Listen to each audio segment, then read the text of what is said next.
Good day, everyone. I will be your reporter for today. Pahayat Andrea F., Bachelor of Elementary Education in General Curriculum.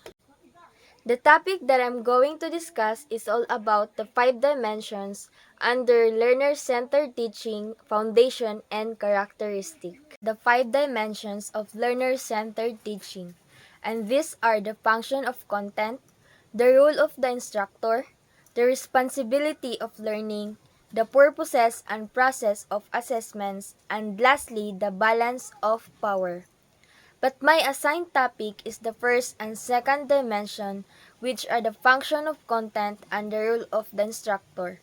The rest will be discussed by Juan Cadavid. So, in teaching, consider the following questions.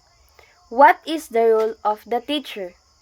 What is the balance of power? What is the function of content?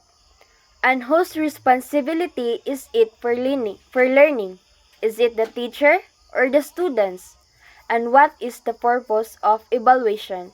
As we continue in this lesson, we are going to answer these questions that I'm asking about. So most respond to these questions from a traditional point of view. The faculty gives students content to learn. Evaluation is for students' content to show faculty what they know. Faculty have all the power. But another perspective to these questions is called learner-centered teaching. In their seminal paper, Bar and Tag 1995, they argued that teaching needs to shift from instruction-centered focus to a student's learning. To move to a learner-centered approach, we must invite us to consider the 5 questions that we discussed in the beginning in this report. But again, my topic is only the first and second dimension. What does learner-centered teaching look like in practice?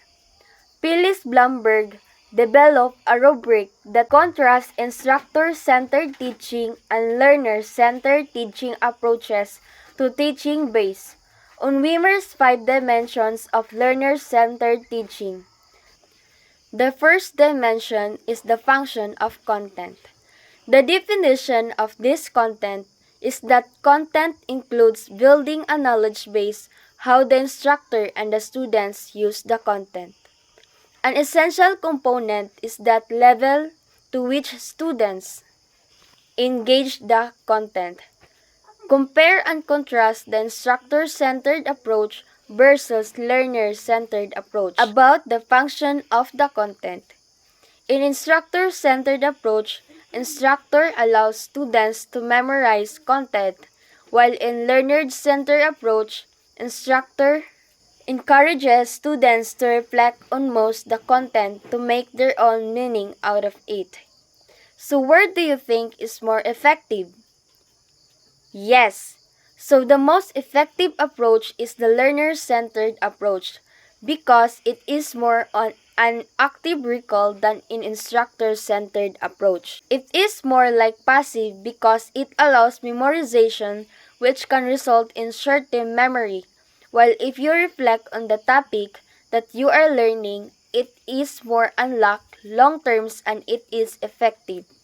The second dimension is the role of the instructor.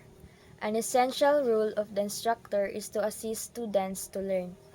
An essential component of the role of the instructor is that the instructor uses teaching and learning methods appropriate for student learning goals.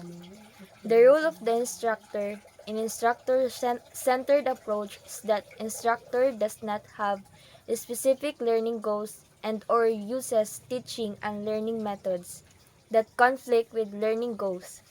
While in learner-centered approach, instructor intentionally uses various teaching and learning methods that appropriate for students' learning goals.